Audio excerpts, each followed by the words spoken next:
Muito bem, Painel Alagoas adentrando em seu lar com uma nova edição e sempre com compromisso do jornalismo, com notícias, reclamações e soluções. Hoje não é diferente.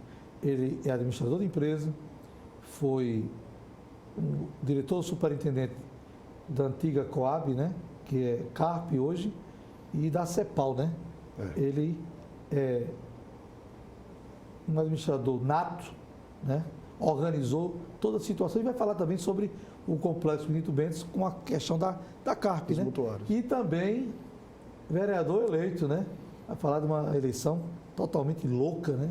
Atípica, diferenciada, mas sobreviveu a todos os momentos difíceis.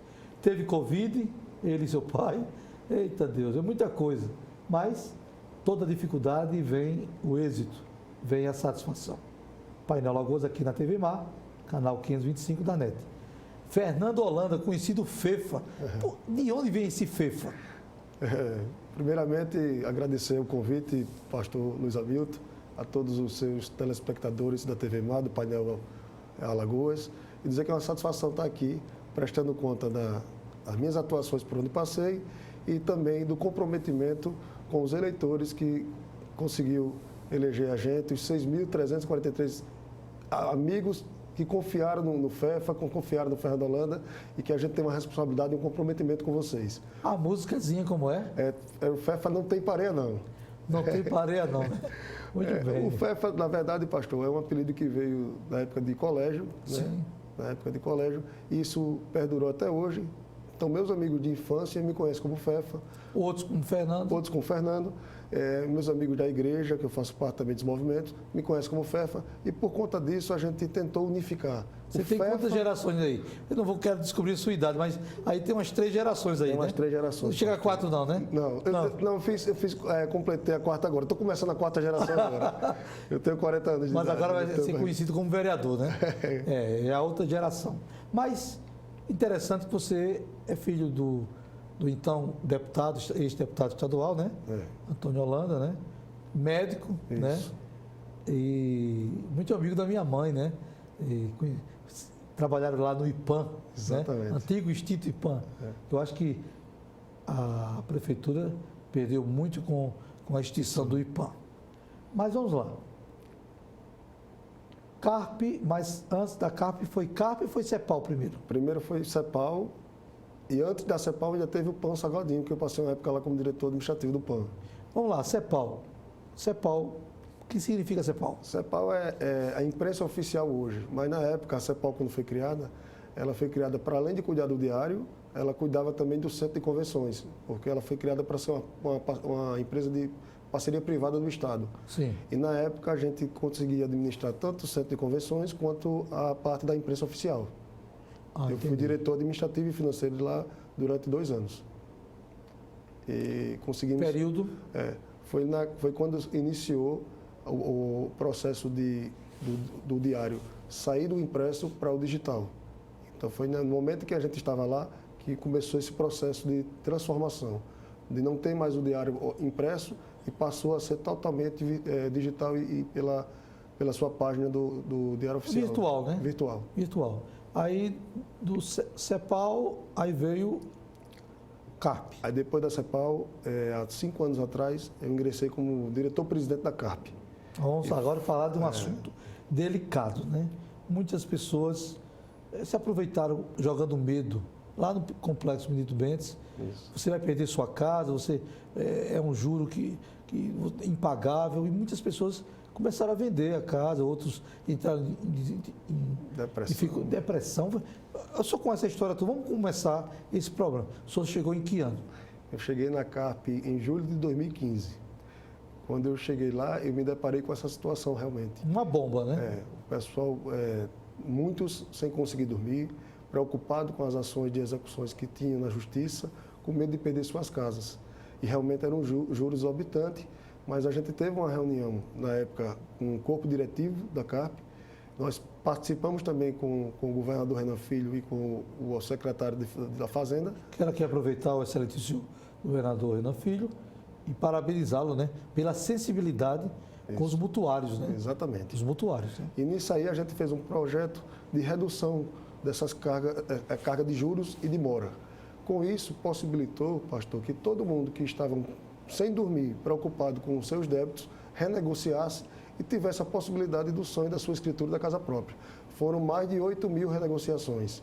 Nós conseguimos, durante os 5 anos, entregar 3.000 escrituras e, assim, contemplar realmente o sonho da casa própria para todos esses mutuários que tiveram a sua vida digna e o seu imóvel contemplado, valorizando o seu patrimônio da sua família. Mas não foi só o Benedito Bentes, não, né? Não, foi todo o Estado. Todo o Estado, porque temos muitos conjuntos habitacionais feitos pela antiga Coab. Não só em Maceió, como todo o Estado. Em Maceió nós tivemos o trabalho no Benedito Bentes 1 e 2, que são os maiores unidades habitacionais, mas também teve pelo Estáquio Gomes, teve pelo conjunto Castelo Branco no Jacintinho e outras unidades também de Maceió. Interessante, Castelo Branco tem na Jatiuca, né? Isso. Mas também tem no Jacintinho. Tem. Na Jatiuca são os apartamentos e no Jacintinho é conjunto habitacional mesmo, perto do Peixoto. Ali próximo ao Peixoto, né? Muito bem. Agora, esse trabalho de credibilidade, né? Porque o povo estava assustado. Um novo diretor jovem. Isso. O que esse rapaz vai fazer? Então, diante das circunstâncias, nós fizemos um chamamento, mandamos cartas, comunicamos na imprensa na época, pedindo que aqueles mutuários comparecessem na CARP, nesse intuito de fazer essas regularizações.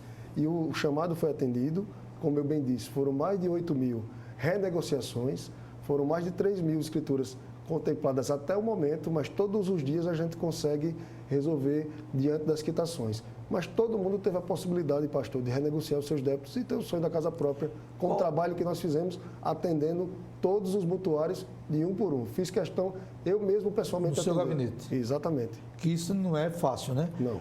Mais de 8.000 mutuários. Qual foi a maior dificuldade que o senhor encontrou para essa renegociação? Pastor, pessoas que realmente, com a condição de vida abaixo do salário mínimo, sem ter possibilidade nenhuma de pagar a parcela. Mas a gente tentava fazer da forma que coubesse no bolso daquela família. Então, a gente sempre tentava conciliar os valores diante da realidade financeira de cada um. E assim a gente conseguiu realmente fazer esse trabalho. Agradeço muito aos companheiros funcionários da CARP, que nos ajudou demais para que a gente pudesse ter esse trabalho realizado com sucesso. Existe um prazo determinado para a CARP acabar? A CARP está em liquidação. A gente tem uma realidade hoje de um passivo trabalhista e outros passivos de parte tributária, que ela só será liquidada quando for realmente sanada esses débitos. Mas já existe um estudo, existe uma programação de planejamento financeiro junto à Cefaz e à CEPLAG para que seja realizada a quitação desses débitos. E também, continuamente, a parte também dos mutuários, uma vez que as casas estão sendo realmente quitadas, estão sendo contempladas as entregas e encerrando todo o trabalho que tem que ser feito pela CARP. Agora, isso, o senhor encontrou pessoas assim, altamente alteradas, né? Psicologicamente abaladas. O senhor também usou psicólogos? Não foi só conversar com o diretor superintendente, arranquei um sorriso do senhor. O que aconteceu? É porque, na verdade, pastor, a gente quando se deparava com situações de muito aperreio, de muita tristeza, a gente tinha que, naquele momento, confortar aquelas famílias. Sim. Então, a gente, por ser de Deus, como o senhor é de Deus, né? A gente sempre trazia isso no coração e procurava conversar com aquelas pessoas, primeiro acalmar o coração delas e dizer que ninguém estava ali para tomar casa de ninguém. A gente estava fazendo um trabalho sério, responsável, tentando trazer recursos para o poder público, mas também dando a condição e o conforto daquela família resolver da melhor forma possível. E assim a gente tratou de um por um, conversando, acalmando, levando a palavra de Deus e conscientizando aquelas pessoas que ninguém queria tomar casa de ninguém. Isso foi um trabalho muito bonito que a gente fez, pastor. Eu me orgulho muito de ter tido essa missão, de trazer essa paz para essas pessoas e para essas famílias. Isso eu trago no meu coração, essa gratidão de ter a oportunidade de ter esse trabalho com as pessoas, com um ser humano que eu sou também, enxergando o outro lado da pessoa e tentando realizar o sonho de cada um deles. E não explorar as pessoas no momento de crítica, né? Exatamente. No momento difícil. porque nesse momento apareceram muitos aventureiros, né? Demais. Né? Prometendo mil coisas, mas aí o senhor usou a força do segmento da instituição e a força do cargo, mostrando que por trás daquele cargo também tinha um ser humano. Exatamente. E mostrou realmente a capacidade. Como era baseado? Era juros sobre juros? Como era isso? Existia os juros e existia a mora. Então, isso era um rolo compressor. Se você devia de 20 anos para cá, imagine esse cálculo diariamente, mora dia. Não tinha nenhum seguro? Não. A antiga Coab? Então, as casas seguradas, aquelas que tiveram qualquer tipo de defeito, alguma coisa, elas tiveram o seu seguro foi pago, ela quitou as casas. Ou em questão de morte, que aí você ainda enquanto tivesse o financiamento, você tinha o direito, caso você, o mutuário principal, morresse.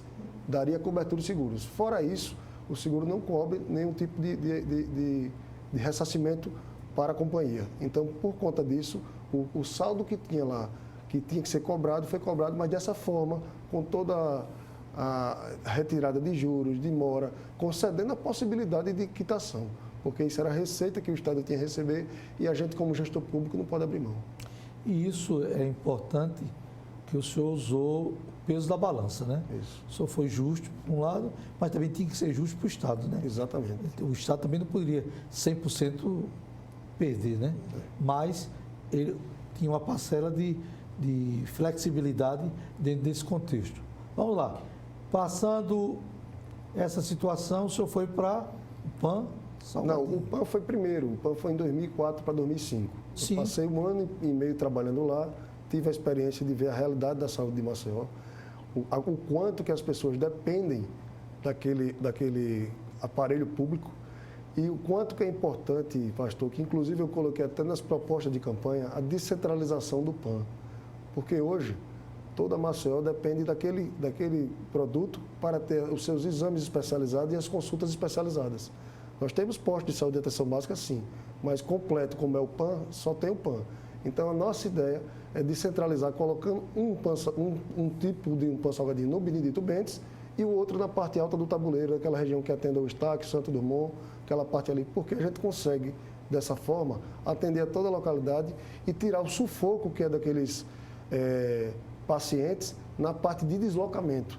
Às vezes você sai 4 horas da manhã para entrar numa fila, para conseguir marcar a sua consulta no Cora, e aí tem que ir outro dia, se acorda 4 da manhã também, se deslocando do Benedito, a parte alta, e às vezes até nem consegue, porque as dificuldades financeiras são grandes. Desrespeito à população. Aí, vamos falar daqui a pouco sobre os projetos do Poder Legislativo, mas a gente percebe que Deus vai traçando o seu caminho para um voo mais alto que foi a vereança. Todavia, a gente começa a perceber que o senhor foi entrando na casa do povo, que foi a CARP, né? Isso. Foi para a CEPAL primeiro para organizar e também entender que o que é uma publicação é publicação. Isso. Depois que está publicado, está feito. Aí o senhor vai para PAN Salgadinho, entra também na situação da saúde de Maceió e depois a questão dos mutuários. Todo esse caminho, que é um tripé, o senhor passou por um tripé.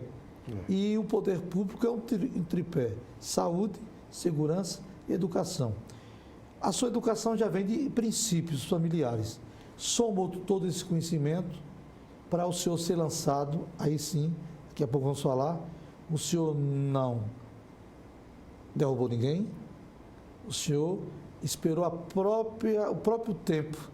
O tempo lhe exaltou. Interessante, né? O tempo lhe exaltou. E o que é o tempo para o senhor nesse período de... Eu percebo que o semblante está bem feliz, né? CEPAL, PAN Salgadinho, CARP, todo esse tripé, o homem que o senhor representa como cristão, família, a gente percebe. Cada entrevistado eu vou estudo ele nas suas redes sociais e a gente começa a perceber nesse papo aqui não tem pauta. É uma entrevista que tem, assim, conquistado nossos telespectadores, porque é um painel de informações, mostrando quem é o FEFA, né? O vereador eleito Fernando Holanda. O senhor não atropelou o tempo. O senhor soube esperar o tempo. Me explica essa situação, principalmente para quem está ali assistindo. Meu pastor, eu, como sou de caminhada cristã, eu tenho uma coisa na minha vida que eu acredito sempre que o tempo não é nosso, o tempo é de Deus. E foi tudo no tempo de Deus. Como você bem disse, eu sou filho do vereador Antônio Holanda, irmão do Dudu Holanda, ex-deputado estadual. Nossa família já vem com um legado político de muitos anos e em outros momentos tiveram oportunidade, mas não era a oportunidade que eu queria e que gostaria e que Deus quis. Então, como você bem disse, eu tive que ter a experiência de passar por alguns órgãos para aprender a lidar como gestor público, para aprender a ter o contato com o povo também, a enxergar a realidade de cada um, para agora, pastor, estar no meu melhor momento, com 40 anos de idade, com uma maturidade, com o aprendizado e o legado que eu aprendi durante esses órgãos por onde eu passei. Lidei com a gestão pública de forma responsável e agora, pastor, lhe digo que eu estou pronto para enfrentar o mandato de forma transparente e dedicada, mas sabendo o essencial que a população precisa por ter convivido também no dia a dia com essas pessoas e vendo a realidade de cada um. Então isso me trouxe uma bagagem que hoje eu posso dizer que eu sei as dificuldades do que o povo precisa e vou lutar para que a gente possa melhorar Maceió, melhorar a vida dessas pessoas. Nessa caminhada árdua, né, nesse seu propósito, mas ela é gratificante porque nas curvas o senhor foi criando sinalizações onde não existiam. Exato. E mercado público, né, a gente percebe que alguns mercados públicos de alguns bairros, de algumas artérias de Maceió, exemplo, Benedito Bentes 2, Isso. porque o 1 é falido, né? Isso. Praticamente não funciona, o que funciona é a misericórdia de Deus. O 2, que é ao ar livre, que é o mais forte. Tem o do Jacintinho, o mercado público, tem também o mercado da produção do Jacintinho, mas também sem estrutura. Tem o de Bebedouro, também sem estrutura. Tem o mercado de produção, que é a mãe, isso. Aquela estrutura ali, que poderia ser derrubado tudo e fazer uma mega estrutura para ser definitivo. Então, toda essa caminhada, tem um tabuleiro também, mercado também ao ar livre, mas tem um mercado público, mas sem estrutura. Nessa sua caminhada, o senhor foi vendo e enxergando uma visão além do alcance, que o poder público está muito distante daquilo que a população precisa. A população quer ser abraçada, quer ser bem atendida. A população não quer dinheiro, a população quer os benefícios que verdadeiramente venham dos poderes, né? Através de emendas, através de tantos processos. O senhor vai ser um fiscalizador em cima de tudo que eu estou falando sobre o mercado público, mas vamos falar de muita coisa hoje. Uhum. Essa fiscalização sua em defesa desse trabalhador que chega no final do dia e leva o pão de cada dia para o seu filho, às vezes até netos, né? Já tem netos. Como é que o senhor enxerga essa situação, como cidadão? Pastor, eu até posso falar com propriedade, porque durante o período de gestão da CARP, nós lidamos com 3 situações que são propriedade da CARP, mas que o Estado já está vendo a forma de passar em definitivo para o município, que é tanto o mercado público da produção central, quanto do Jaraguá e do Benedito Bentes. São áreas que são da CARP, da antiga Coab, né? O mercado público da produção é da antiga Codeal, e são áreas que ficaram na junção pela CARP. E é um problema. E é um problema. Mas aí o que é que aconteceu? O nosso mercado público central, que é o nosso maior problema hoje, ali para passar por uma reforma, pastor, a prefeitura tentou, montou-se alguns projetos, mas ficou impossibilitado, porque viu que ali é uma obra muito grande. Ali foi feito no brejo da lagoa e ali tem que ser refeita toda a sua fundação. Então não é uma obra tão fácil assim. Tem que juntar governo estadual, governo municipal e até, acredito, que emendas federais para poder fazer aquela grande obra que é tão necessária para que a gente tenha um mercado público decente que possa receber as pessoas e dar condição também de trabalho àquelas famílias que levam o pão de cada dia, tanto para a casa deles, através dos seus recursos, como para a nossa, oferecendo aqueles alimentos que a gente tanto precisa. A gente tem que realmente fiscalizar. Eu acho que a nossa intenção agora, principalmente desses mercados dos bairros, é fazer uma padronização, pastor. Nós temos que padronizar, nós temos que deixar os boxes, todas as barracas de forma organizada, de forma contemplada, higienizada.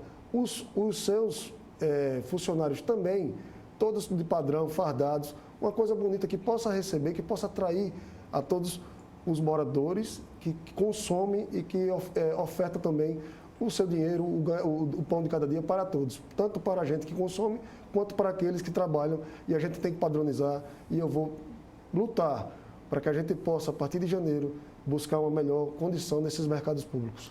Vamos falar daqui a pouco das suas propostas, quantas foram, né? E de uma por uma vamos aqui mostrar à população, pontuando uma por uma, e de onde o senhor vai procurar parcerias, né, recursos, porque o vereador, ele é um fiscalizador. Isso. Ele apresenta ao executivo alguma emenda, alguma situação, um requerimento, mas depende do gestor. Exato. Mas o senhor fez uma propaganda muito equilibrada, sem fantasias. Eu analisei todos os candidatos, os que tinham lógica para vencer. E muitos se preocuparam com a questão da educação e da saúde. O senhor também está nesse viés, educação e saúde? Sim, eu tenho a proposta da saúde, a descentralização do PAN.